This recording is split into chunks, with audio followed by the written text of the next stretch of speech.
Marjina, Marjina baby, তুমি কোথায়? তুমি মর্জিনা, কি হয়েছে মহারাজ? আরে মন্ত্রী, পুরো নদী খুঁজলাম, তাও তোমার মহারানী মর্জিনাকে পেলাম না। কি বলেন মহারাজ, সমুদ্রের বাইরে খুঁজছেন? না, চলো বাইরে।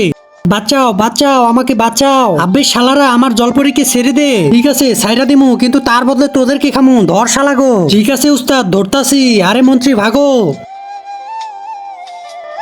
আরে মন্ত্রী, ওই হালারা তো আমাদেরকে খেয়ে ফেলতে ধরছিল। এখন আমি আমার মর্জিনাকে কিভাবে বাঁচাবো?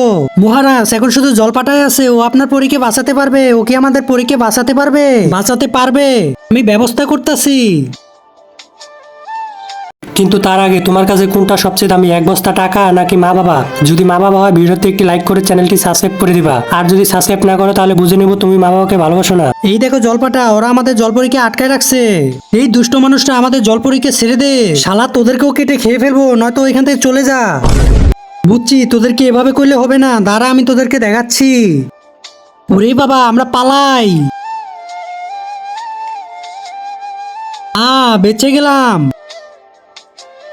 জলপাটা, তোমাকে ধন্যবাদ। আরে রাখ তোর ধন্যবাদ, আমাকে জলপরীকে দিয়ে দে।